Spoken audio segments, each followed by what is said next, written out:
La carta nunca llegó a manos de Solimán. Esa es la parte que enterraron. Esa es la parte que los historiadores de la corte limpiaron del registro, suavizándola como yeso húmedo sobre una pared agrietada. Porque si la carta hubiera llegado, si esas 12 líneas de tinta hubieran viajado desde la mano de Hurrem hasta los ojos del sultán, la mujer que la interceptó habría muerto antes del anochecer. Pero en cambio, sonrió. Estaba de pie en el corredor justo afuera de la cámara privada de Hurrem.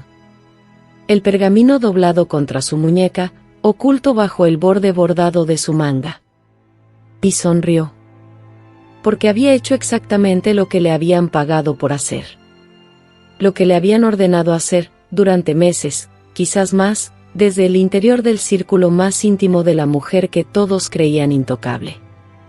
Su nombre era Nigar. Y Hurrem Sultana confiaba en ella completamente. Esa es la trampa. Siempre lo es. En el Palacio Otomano del siglo XVI, la persona más peligrosa en tu vida nunca fue el enemigo que podías ver.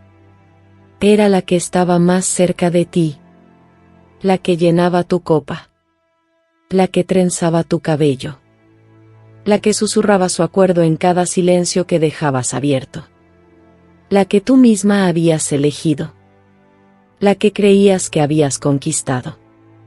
Hurrem había sobrevivido intentos de envenenamiento, el exilio político, la furia de la primera esposa de un imperio entero y las intrigas de Ibrahim Pachá, el hombre que en su momento había sido más poderoso que la propia muerte dentro de ese palacio.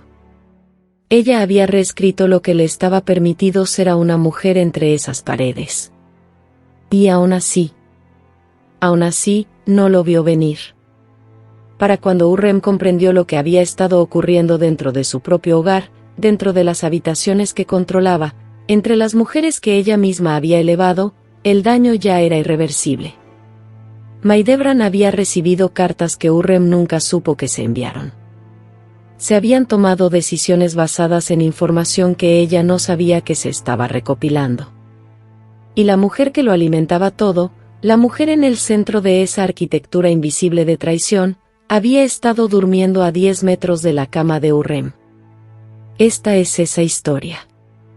Al final de lo que estás a punto de escuchar, comprenderás algo que el registro oficial del reinado de Hurrem Sultana oscurece deliberadamente.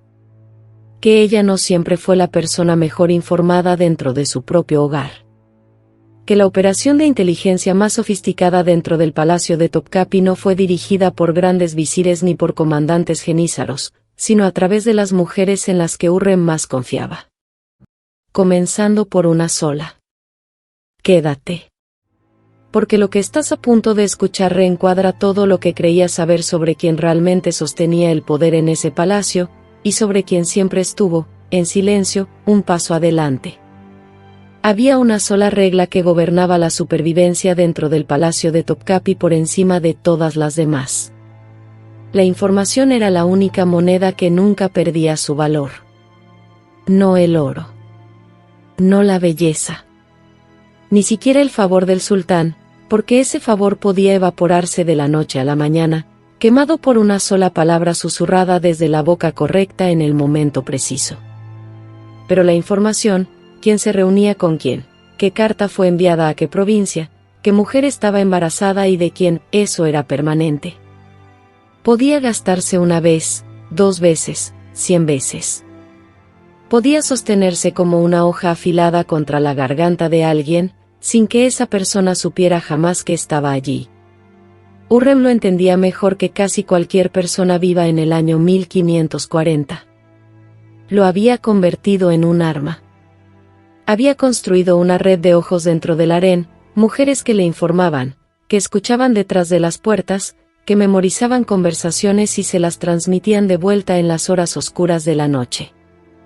Había usado esa inteligencia para superar a Ibrahim Pachá. Para posicionar a su hijo Mehmed por encima de Mustafa.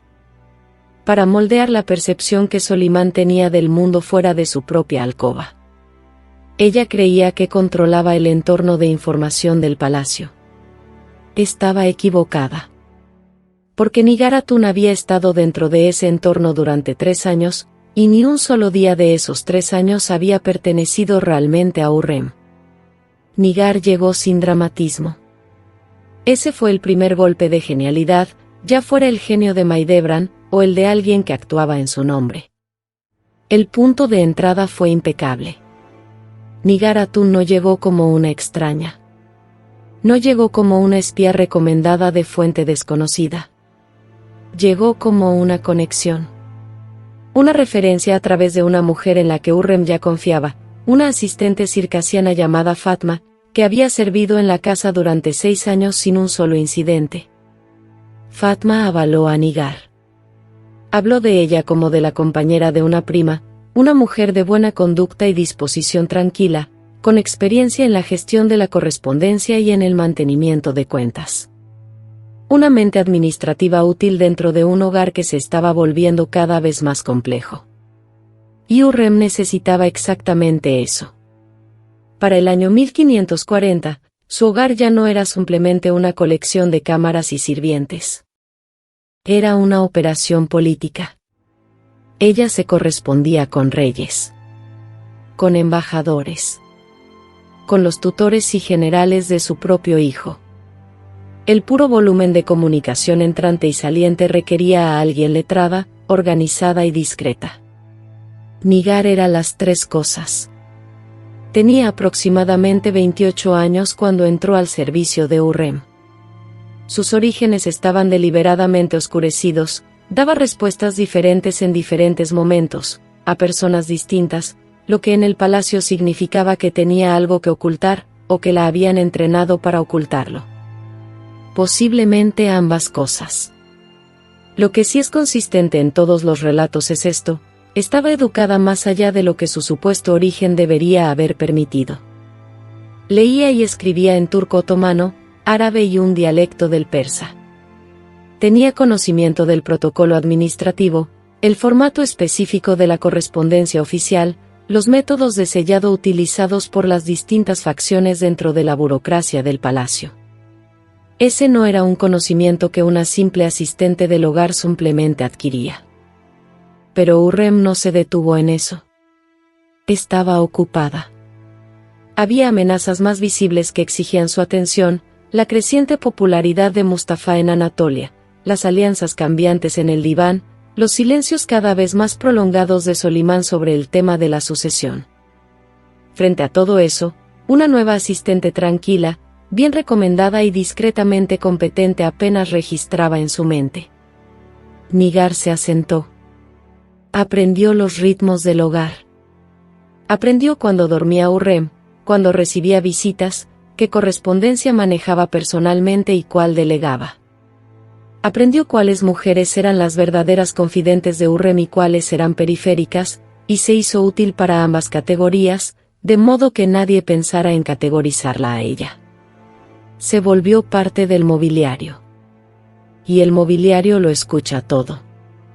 3 meses después de su llegada, envió su primer informe. No sabemos exactamente cómo fue transmitido. El mecanismo de entrega de información entre Nigar y la red de Maidebran nunca pudo ser completamente reconstruido, porque para cuando los investigadores comprendieron lo que tenían ante sus ojos, demasiados eslabones de la cadena ya habían sido eliminados o silenciados a fuerza de sobornos. Lo que sí sabemos es que el informe contenía algo específico y verificable: el nombre de un funcionario provincial con el que Hurrem se correspondía en secreto, un hombre cuya lealtad hacia Mehmed por encima de Mustafa estaba siendo cultivada discretamente. Maidebran lo recibió. Actuó en consecuencia. Y el funcionario provincial encontró su carrera repentinamente obstaculizada sin explicación aparente, una demora en su nombramiento, una revisión de sus cuentas, nada dramático, nada que pudiera rastrearse hasta ninguna mano visible. Solo la lenta y pesada fricción de la burocracia otomana apuntada de pronto en su dirección. Fue neutralizado antes de volverse útil. Hurrem nunca supo por qué la correspondencia se enfrió. Asumió que el hombre había decidido que el riesgo no valía la recompensa. Siguió adelante. Tenía otros canales. Pero aquí está lo que nadie preguntó en ese momento. ¿Quién más había sido neutralizado? ¿Cuántos de los movimientos de Hurrem durante ese periodo habían sido silenciosamente contrarrestados no porque Maidebran fuera brillante, sino porque Maidebran estaba informada? Esa pregunta no se haría durante meses. Y cuando llegara la respuesta, sería devastadora. Porque las cartas no eran lo único que Nigar sacaba de esa casa. Había algo más. Algo que Hurrem le había mostrado, algo que debería haber mantenido oculto de todos los que aún respiraban. Seamos precisos sobre lo que estaba en juego. Para el año 1541, la pregunta de la sucesión otomana no era una preocupación filosófica lejana. Era la crisis política más urgente, más violenta y más trascendental del imperio. Solimán tenía hijos. Varios hijos. Y cada hijo tenía una madre.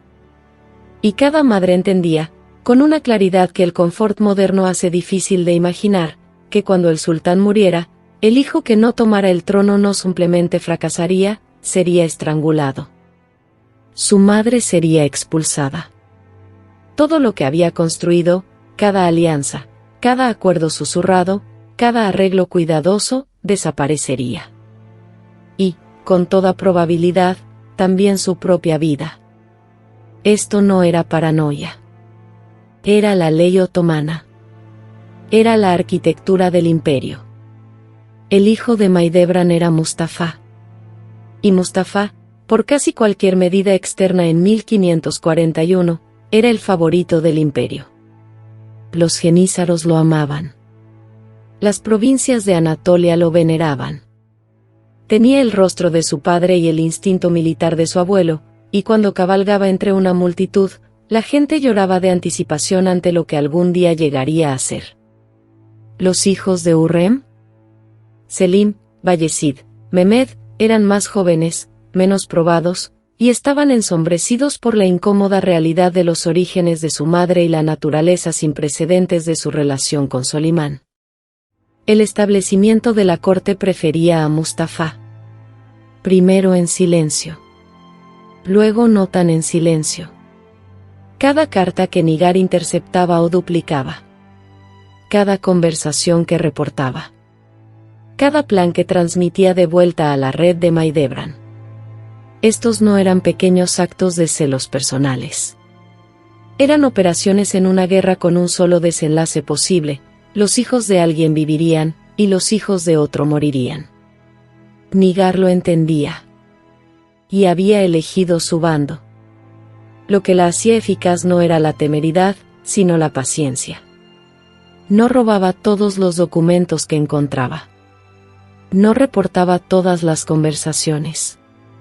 Un espía que lo informa todo rápidamente se vuelve obvia, porque de repente el entorno de información alrededor de su objetivo comienza a comportarse de manera extraña. Los planes fallan con demasiada frecuencia.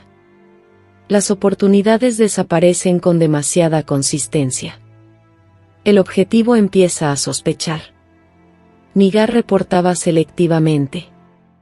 Identificaba la inteligencia de mayor valor, las decisiones estructurales, el posicionamiento a largo plazo, los nombres de las personas que estaban siendo cultivadas, y entregaba esas. Las operaciones cotidianas, las correspondencias menores, los asuntos personales, los dejaba intactos. Mantenía la apariencia de alguien que simplemente no podía ser una amenaza, porque todo a su alrededor en la casa de Hurrem seguía funcionando con normalidad. Esto es sofisticación. Esto no es obra de una mujer asustada empujada a servir. Es entrenamiento, o algo que funciona de manera idéntica a él. Y construyó algo más peligroso que el simple acceso. Construyó afecto.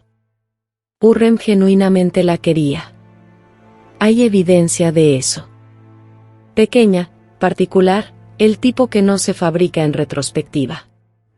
Un regalo documentado, un pañuelo de seda bordado con hilo azul, entregado por Hurrem a Nigar en ocasión de un evento personal no registrado, posiblemente una enfermedad que Nigar ayudó a manejar, posiblemente otra cosa. El regalo en sí no es lo importante. El registro en el que quedó asentado lo es. El lenguaje utilizado por el escriba de la corte al describir la transacción es el lenguaje del favor personal, de la calidez, de algo más cercano a la amistad que al patrocinio administrativo. Hurrem confiaba en ella lo suficiente como para hacerle regalos. Hurrem confiaba en ella lo suficiente como para hablar con honestidad en su presencia. Y esa honestidad, esa habla sin filtros, era donde se recopilaba la inteligencia más peligrosa. En la primavera de 1542, algo cambió. Llegó una carta desde fuera del palacio, desde una fuente en Edirne, que contenía información que Hurrem había compartido con exactamente 3 personas dentro de su hogar. Una de esas 3 era Nigar. La carta, interceptada por los propios contactos de inteligencia de Hurrem antes de llegar a su destino, hacía referencia a detalles que solo podían haber provenido del interior de la cámara privada. No de la correspondencia escrita. De la conversación hablada. Hurrem leyó la carta 2 veces. Luego levantó la vista. Y por primera vez en 3 años, comenzó a contar hacia atrás. Cada iniciativa fracasada. Cada contacto que se había enfriado. Cada plan que se había disuelto sin explicación. Empezó a trazar la geometría de lo que había salido mal. La figura que emergió apuntaba a Nigar. Pero aquí es donde Hurrem tomó una decisión que revela todo sobre cómo funciona el poder en ese palacio. No actuó de inmediato. Esperó. Continuó dándole a Nigar acceso. Continuó apareciendo confiada, cálida, incluso afectuosa. Porque Hurrem había aprendido algo fundamental sobre la guerra de información dentro del harén: si revelas lo que sabes en el momento en que lo descubres, destruyes tu propia ventaja. El elemento sorpresa, usado una vez, desaparece. Pero si continúas permitiendo el flujo de información, sabiendo que está comprometido, puedes alimentarlo. Puedes controlar lo que el otro lado cree. Hurrem comenzó a alimentar a Nigar con información falsa. Con cuidado. Con deliberación. Durante varios meses. Lo que Maidebran recibió a finales de 1542 no era inteligencia. Era un mapa. Y conducía exactamente a donde Hurrem quería que fuera. Esta es la parte que fue enterrada. No borrada. Enterrada. Hay una diferencia. El borrado es limpio. El entierro deja forma. Y si sabes dónde presionar, puedes sentir el contorno de lo que yace debajo. El registro oficial del periodo 1542 a 1543 dentro del palacio es notablemente escaso. Historiadores de la corte que fueron meticulosos al documentar otros periodos, catalogando regalos, registrando audiencias, anotando los movimientos de las mujeres favorecidas, guardaron un extraño silencio sobre la política interna del hogar de Hurrem durante estos meses. Ese silencio no es ausencia de eventos. Es alguien tomando decisiones sobre lo que no debería quedar escrito. Lo que podemos reconstruir, a partir de fuentes fragmentarias, correspondencia privada, los relatos de embajadores venecianos que tenían sus propias fuentes dentro del palacio, y 2 documentos descubiertos en el archivo del Palacio de Topkapi en el siglo XX que habían sido archivados erróneamente bajo registros administrativos en lugar de personales, cuenta una historia que reencuadra todo el periodo. Hurrem no simplemente expuso a Nigar. La utilizó. La información falsa que canalizó a través de Nigar fue construida específicamente para provocar una respuesta de Maidebran que en sí misma sería visible. Creó un escenario señuelo, un plan fabricado, detallado y plausible, que implicaba un movimiento político específico de Hurrem en las provincias. Un movimiento que, de ser real, habría amenazado significativamente la posición de Mustafa en la estructura de mando de Anatolia. Si Maidebran recibía esto y lo creía, tendría que responder. Y una respuesta, una intervención en los nombramientos provinciales, un mensaje enviado a un aliado en Anatolia, una solicitud hecha a través de su propia red para obstaculizar el supuesto movimiento, crearía un rastro. No un rastro que llevara de vuelta a Nigar. un rastro que llevara de vuelta a Maidebran. Hurrem esperó. A finales del otoño de 1542, llegó la respuesta. Llegó en forma de una maniobra burocrática, una presión inusual aplicada sobre un funcionario específico en una provincia específica, presión que apuntaba exactamente al plan ficticio que Hurrem había inventado. La presión era real. El plan que pretendía contrarrestar no existía. Lo que significaba que Maidebran había recibido la inteligencia fabricada, la había creído, y había actuado en consecuencia, y al hacerlo, había revelado no solo su respuesta, sino el mecanismo de esa respuesta. El canal. Los intermediarios. Los contactos administrativos que estaba utilizando para ejercer presión sin dejar huellas visibles. Hurrem ahora tenía algo más valioso que la prueba de la traición de Nigar. Tenía la arquitectura completa de toda la operación de inteligencia de Maidebran. Piensa en lo que eso significa. Durante años, posiblemente una década entera, Maidebran había estado llevando a cabo una sofisticada operación de contrainteligencia contra Hurrem desde una posición de aparente exilio y debilidad. Había colocado al menos un agente en el hogar más íntimo de Hurrem. Había estado recibiendo inteligencia regular y estructurada desde el interior de las cámaras privadas de Hurrem. Había estado usando esa inteligencia para socavar silenciosamente, metódicamente, el posicionamiento de Hurrem, neutralizando contactos, interrumpiendo planes, moldeando la información que fluía hacia otras facciones en la corte. Y lo había hecho todo mientras estaba oficialmente desterrada. Oficialmente marginada. Oficialmente sin poder. La mujer que todos pensaban que había perdido, nunca había dejado de pelear. Este es el momento que debería hacerte recostarte en tu asiento y reconsiderar todo. Porque esto también significa que cada relato que retrata a Maidebran como la trágica y derrotada primera esposa, esperando pasivamente en Manisa, observando crecer el poder de Hurrem desde la distancia, sostenida solo por el afecto de su hijo, está incompleto. Posiblemente de manera deliberada. Maidebran no era pasiva. Era operacional. La derrota que todos veían era percepción administrada. Ella había estado dentro del hogar de Hurrem, a través de Nigar, todo ese tiempo. Y Hurrem, a quien tendemos a retratar como la operadora de inteligencia suprema del palacio, había sido infiltrada durante años sin saberlo. Ahora viene la pregunta que el registro histórico no responde de manera limpia. ¿Qué le pasó a Nigar? Desaparece de los registros del hogar a principios de 1543.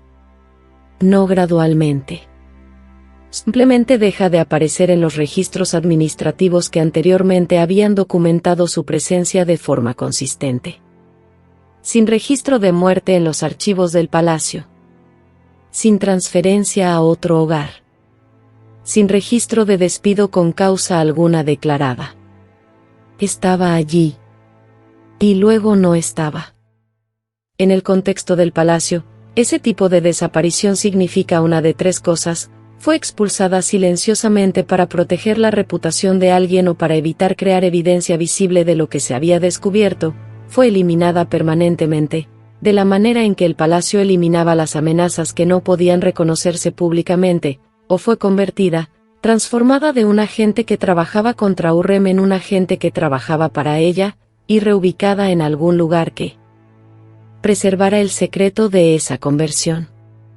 Los despachos del embajador veneciano de 1543 contienen una sola referencia oblicua, una sola línea, en una carta que trata principalmente sobre asuntos navales, que menciona a una mujer de origen circasiano recién llegada al hogar de un funcionario otomano menor en Galata. La descripción coincide con lo poco que sabemos físicamente de Nigar. El momento concuerda. ¿La ubicación es notable? Galata era donde el palacio gestionaba sus relaciones externas más delicadas. Hurrem no la destruyó. La conservó. Lo que significa que tenía un uso para ella que era más valioso que el castigo. Porque el juego que Hurrem jugaba ahora no era sobre Nigar en absoluto, Nigar era el hilo. Y Hurrem acababa de jalarlo, para deshacer algo mucho más grande. Algo que tardaría otros 10 años en destruirse por completo. El año 1553. Cesa de Mustafa, el amado de los genízaros, la esperanza de los tradicionalistas, el hijo por el que Mahidevran había luchado a través de 20 años de guerra palaciega, cabalgó hacia el campamento militar de su padre en Ereli. Había sido convocado. Fue voluntariamente, porque era leal, porque no creía que su padre fuera a hacer lo que su padre estaba a punto de hacer. Fue estrangulado en la tienda de su padre. Los verdugos usaron el cordón. El método tradicional. Solimán, según los relatos, permaneció sentado en silencio al otro lado de la cortina divisoria mientras ocurría, y no salió hasta que todo había terminado. El favorito del imperio había desaparecido. Los relatos que siguieron decían que Solimán había sido convencido por Hurrem y el gran visir Rustem Pachá, que era el yerno de Hurrem, de que Mustafa planeaba deponerlo. Que Mustafa había contactado a enemigos del sultán. Que el peligro era inmediato y real. ¿Eran precisos esos relatos? Los historiadores han debatido esto durante siglos. Los documentos presentados a Solimán como prueba de la traición de Mustafa han sido analizados, cuestionados y, en algunas evaluaciones, identificados como fabricados. Fabricados a la manera de una mujer que, una década antes, ya había demostrado que podía construir un rastro de inteligencia falsa que movía a su enemigo exactamente a donde ella quería. No podemos afirmar con certeza que Hurrem orquestó la ejecución de Mustafa. La evidencia histórica es genuinamente debatida. Lo que sí podemos decir, con precisión, es que las habilidades necesarias para ejecutar esa operación eran habilidades que Hurrem ya había demostrado, de manera documentada, en 1542. La paciencia. El juego largo. La disposición a esperar años entre la siembra y la cosecha. La capacidad de construir inteligencia creíble y accionable y entregarla a través de canales que no dejarán huella visible. Lo había hecho todo. Con Mahidevran. Con Nigar. Años antes de que Mustafa muriera. Mahidevran sobrevivió a su hijo casi 20 años, viviendo en la pobreza en Bursa, reducida a tal indigencia que cuando el hogar de Mustafa fue disuelto tras su ejecución, no tenía recursos para darle sepultura digna. La corte de Solimán no intervino. Los amigos de su hijo, que lo habían amado tan públicamente, encontraron razones para estar en otro lugar. Toda la sofisticación operativa de 20 años no pudo salvarla de la simple aritmética de un hijo que ya no estaba vivo. Murió en 1581, en Bursa. Vieja. Pobre. Enterrada junto a Mustafa. Hurrem había muerto en 1558, 23 años antes, todavía en el palacio, todavía junto a Solimán, todavía siendo la única mujer en la historia otomana que había logrado lo que logró desde la posición en que comenzó. Sus hijos sobrevivieron. Uno de ellos, Selim, llegó a ser sultán. Las mujeres que habían servido en los hogares de Hurrem y Mahidevran, que habían observado la guerra de años desde adentro, que habían sido usadas y posicionadas y a veces destruidas por ella, dejaron casi nada en el registro. Fatma, quien había presentado a Nigar, desapareció de la documentación aproximadamente al mismo tiempo que Nigar. Si fue cómplice en la colocación de la espía o simplemente una mujer cuyo nombre fue prestado sin su conocimiento, sigue siendo desconocido. De las mujeres que tenían conocimiento directo de la operación de inteligencia de 1542. De cualquier bando, ninguna dejó un relato personal. Ninguna quedó documentada testificando ante ninguna investigación oficial. Las mujeres que más sabían sobre cómo se movía realmente el poder en ese palacio se llevaron ese conocimiento consigo, ya sea al silencio o a tumbas que no marcaron lo que cargaban. Porque así era como funcionaba. Las mujeres que más sabían eran siempre las menos registradas. Esta no es una historia sobre traición. La traición implica una lealtad previa, Y Nigar, cualquiera que fuera su origen, cualquiera que fuera la naturaleza de su colocación, nunca fue leal a Hurrem para poder traicionarla. Siempre fue de otra persona, desde el primer día que cruzó esa puerta con la recomendación de Fatma extendida hacia las manos de Hurrem como un regalo. Esta es una historia sobre la geometría de la proximidad. Sobre cómo el poder, en sistemas donde la confrontación directa es imposible, fluye a través de las personas más cercanas a ti. Sobre cómo el arma más peligrosa en cualquier entorno cerrado no es la violencia, sino el acceso. El acceso que viene de ser confiable, de ser necesaria, de ser querida. Hurrem había construido muros contra amenazas obvias. Probadores de veneno. Asistentes leales. Correspondencia controlada. Pero no había construido muros contra la amenaza específica de una mujer paciente, inteligente y bien posicionada que había llegado antes de que los muros estuvieran diseñados para excluirla. No puedes construir un muro contra alguien que te ayudó a construirlo. Este no es un problema del siglo XVI. Es el problema más antiguo en cualquier sistema donde la información es poder y la proximidad crea información. Cada organización que ha sido infiltrada alguna vez, política, comercial, gubernamental, personal, ha sido penetrada a través de alguien en quien se confiaba. A través de alguien que tenía acceso no porque lo forzó, sino porque fue invitado. La pregunta que la historia de Hurrem deja suspendida en el aire, la pregunta que no tiene respuesta cómoda, es esta. Si construyes tu poder sobre la inteligencia, sobre saber más que todos los que te rodean, sobre ser quien ve el tablero completo mientras los demás solo ven su propio cuadro, ¿qué ocurre cuando alguien hace lo mismo contigo, mejor, desde más cerca? ¿Qué ocurre cuando la mujer que mejor te conoce no es tuya? Y quizás lo más perturbador de todo, ¿cuántas veces le ocurrió a Hurrem antes de 1542? ¿Cuántos movimientos, a lo largo de cuántos años, habían sido silenciosamente observados, contrarrestados y borrados del registro antes de que ella finalmente captara la forma de lo que ocurría? Nunca lo sabremos. Y eso no es un fracaso del registro histórico. Ese es el punto de toda la operación. Nigar nunca debió ser encontrada. Se suponía que sería parte del mobiliario. El tipo de mobiliario que, mucho después de que la casa desaparezca, te das cuenta de que nunca miraste de verdad, aunque estuvo en todas las habitaciones. La persona más peligrosa dentro del palacio no era la que quería ser la más poderosa. Era la que te hacía olvidar que debías mirar. Si esta historia cambió la manera en que ves la corte otomana, y la manera en que ves el poder en cualquier sistema cerrado, suscríbete, porque esta serie no ha terminado. Las mujeres de las que nunca has oído hablar son las que movieron más piezas. En el próximo video, vamos más adentro. Mucho más adentro.